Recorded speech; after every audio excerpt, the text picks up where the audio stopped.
अस्सलाम वालेकुम, आदाब, सत श्री अकाल।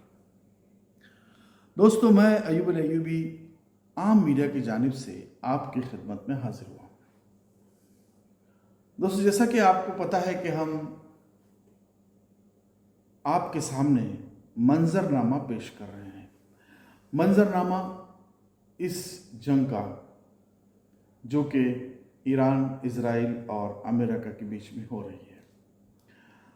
दोस्तों, कल जो खुशी की खबर थी और जो खुशी आई जिसमें सीज़ फायर का ऐलान किया गया, ट्रंप साहब ने सीज़ फायर का ऐलान किया, सब चीज़ें हो गई और दुनिया ने खुशियां मनाई, राहत की सांस ली। मिडिल ईस्ट में भी बहुत से लोगों ने खुशियां मनाई। दोस्तों, एक राहत और सुकून और चैन जैसे लगा कि अब कुछ मामला हल होगा। भले 14 दिनों के लिए ये एक सीज़ फायर था, लेकिन दोस्तों हम हमेशा कहते आए हैं कि मंजरनामा जो हम पेश करें, लेकिन पस मंजर में क्या चल रहा है, इसका खेल कौन खेल रहा है। और आपको पता है दोस्तों कि अमन और सुकून और चैन शैतान को रास नहीं आता, शैतान को हजम नहीं होता है, शैतान को बर्दाश्त नहीं होता है। और ये शैतान को ने आप अच्छी तरह से जानते हैं दोस्तों।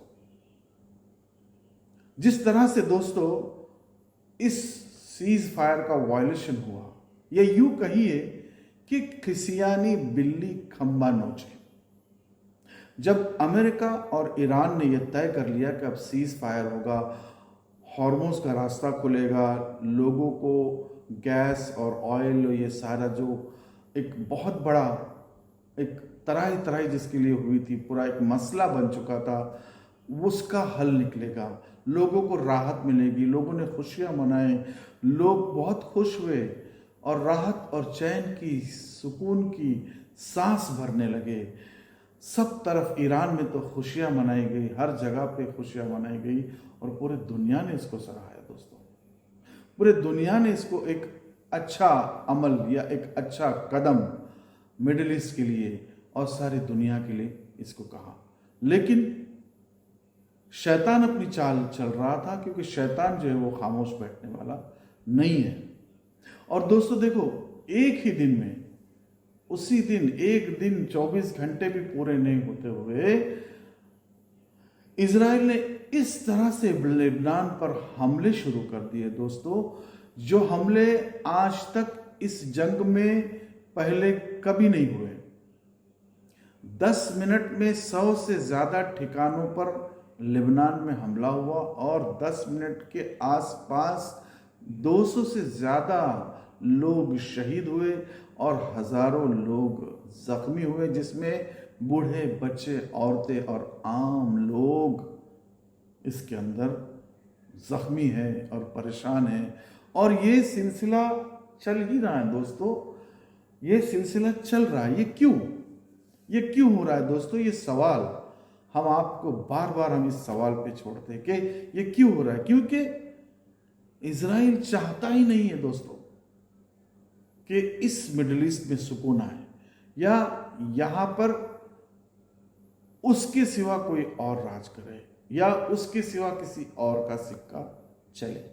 लेकिन इस बार ऐसा हुआ कि ट्रंप साहब ने इजराइल को पूछा नहीं कि हम सीज फायर कर रहे हैं। हालांकि ये बात नहीं है, ये आपस में गठजोड़ इनकी बराबर है। कल की बातें ट्रंप साहब की अलग थी और आज की बातें बिल्कुल अलग है। कल सारी शर्तों को मानने के लिए तैयार थे और आज सारी शर्तों को उलट फेर करके कहे कि ये नहीं था, वो नहीं है, ये नहीं होगा, ये नहीं होगा। और दोस्तों, आप जानते हैं कि किस तरह से इस जंग का माहौल फिर से बिगड़ रहा है। इस जंग का माहौल फिर से ऐसे हालात पैदा कर रहा है जिसका हमें अंदाजा नहीं हो सकता दोस्तों, जिसका हमें अंदाजा नहीं है। अब देखिए दोस्तों, ईरान ने क्या कहा कि ये सीज फायर का उल्लंघन है, सीज फायर का वायलेशन है। और बिल्कुल दोस्तों, क्योंकि ये सारी बातें, लिबनान, हिजबुल्लाह, ये सारे लोगों को ईरान ने अपनी शर्तों में रखा हुआ था कि इन पर अब हमले नहीं होंगे और हम इनके साथ हैं, लिबनान हमारी जान है, ऐसे झंडे भी वहाँ पर लोगों ने ईरान में दिखाए हैं दोस्तों। लेकिन आपको पता है दोस्तों कि ये कोशिशें जो की थी जंगबंदी की, इजिप्ट, पाकिस्तान, तुर्की और सऊदीया ने, बहुत अच्छी कोशिशें हैं दोस्तों, और उन कोशिशों का ही नतीजा था कि सीज फायर हुआ। लेकिन सीज फायर का वायलेशन किस तरह से हुआ जा रहा है, देखिए दोस्तों, सीज फायर कैसे हो रहा है। आज यूरोप के ममालिक, फ्रांस, स्पेन, सभी लोग, सभी ममालिक ये कह रहे हैं कि ये सीज फायर का वायलेशन है, ये सीज फायर का उल्लंघन है। दोस्तों, मैं आपसे ये सवाल करता हूं कि क्या इजराइल ने आज तक कभी सीज फायर को फॉलो किया है? क्या जंगबंदी के कानून का उसने पालन किया है? क्या हम जानते नहीं दोस्तों? गजा में कब से सीज फायर हुआ है, और सीज फायर होने के बावजूद भी सैकड़ों लोग मारे जा रहे हैं, रोज वहां पर हमले हो रहे हैं, फलस्तीन के लोगों को मारा जा रहा है। दोस्तों, यह सीज फायर का वायलेशन किसी को नहीं दिखाता। जब एक शख्स जो कि वॉर क्राइम होता है, वो करते जा रहा है, फिर भी उसे कोई बोलता नहीं है, उसे कोई रोकता नहीं है। ये किस तरह की हड्डर्मी है? ये किस तरह का इंसान है जिसके मुंह को इंसानी खून लगा हुआ है? दोस्तों, जंग इसकी जिंदगी है, लोगों का खून बहाना, मासूमों को मारना, उनको कत्ल करना, उनको शहीद करना इसके रग रग में है। क्या कह सकते हैं इसको? क्या कह सकते हैं आप बताइए दोस्तों, ऐसे शख्स को क्या कह सकते हैं? क्या ये बात सही नहीं है कि एक तरह का ऐसा शैतान है दोस्तों जिसने इस पूरी दुनिया को परेशान करके रखा हुआ है, पूरी दुनिया को इस तरह से परेशान किया है दोस्तों कि 10 मिनट में 100 से ज्यादा हमले, और इतने लोगों का मारा जाना, और इतने लोगों को परेशान करना। दोस्तों, ये अब ईरान ने कहा है कि अगर ये सीज फायर का पालन नहीं करते हैं, फौरन स्ट्रेट ऑफ होर्मुज को उसने बंद कर दिया। अब स्ट्रेट ऑफ होर्मुज बंद कर दिए, ट्रंप साहब की जबान बदल गई। देखिए दोस्तों, ये हमारा एनालिसिस, ये हमारा तज्जिया, हम आपको कह रहे हैं कि खेल किस तरह से हो रहा है। क्योंकि यहाँ पे जो पावर गेम हो रहा था, जैसे हम कह रहे थे कि ये पावर शिफ्टिंग का गेम जो हो रहा है, ये बर्दाश्त नहीं हो रहा है, ये बर्दाश्त नहीं हो रहा है। ऐसे लोगों को क्या कहेंगे दोस्तों? अब एक तो इसके अंदर एक तो है जो अपना रंग दिखा रहा है, शैतानी चालें चल रहा है, और दूसरा जो है वो जाहिल बनते जा रहा है। अब आप सोचिए कौन है ये, कि हम एक बार क्या कह रहे हैं उसका पालन नहीं कर रहे हैं, फिर हम लोग वो सीज फायर कर रहे हैं, सीज फायर के बाद 24 घंटे के अंदर बदला। दोस्तों, जब से ये जंग चली है तब से आपने देखा होगा कि ट्रंप साहब अपनी जबान पलटते जा रहे, हर बार बदलते जा रहे, हर बार बदले जा रहे। ऐसा लगता है कि उनको कौन चला रहा है, ऐसा लगता है कि जैसे कि इनके पीछे ऐसा कौन शख्स है, या अपना जहन इस्तेमाल कर रहे हैं, या कोई और है जो इन्हें ऐसा करने पर मजबूर कर रहा है। जैसा कि इस मिडिल ईस्ट की जंग में जो कि ईरान पर थोपी गई है, उसमें अमेरिका को फंसाया गया है, और वो फंसने की हालत ही थी जिसकी वजह से वो बाहर निकालना चाह रहे थे। और उन्होंने पाकिस्तान और सऊदीया, तुर्की और इजिप्ट, ये जो उनके दोस्त ममालिक है अमेरिका के, उनसे ये कहा कि भाई इसमें से निकालो, किसी तरह से हमें निकालो, हमको निकलना है, हमें इसमें फंसे रहना नहीं है। और कोशिशें की, वाकई इन्होंने कोशिशें की, और उसका फैसला भी हुआ, 14 दिन की जंगबंदी का फैसला भी हुआ।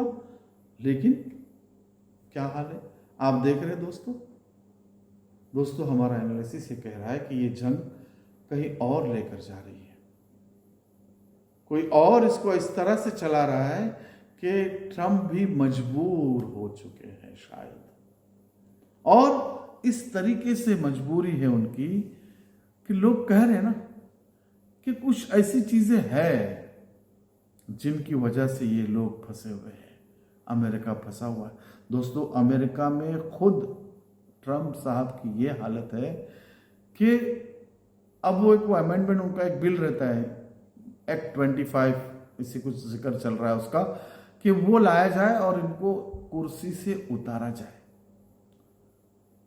दोस्तों आए थे ये ईरान का तख्ता पलट करने के लिए, आए थे ईरान को निस्तनाबूद करने के लिए, आए थे ईरान की सभ्यता मिटाने के लिए।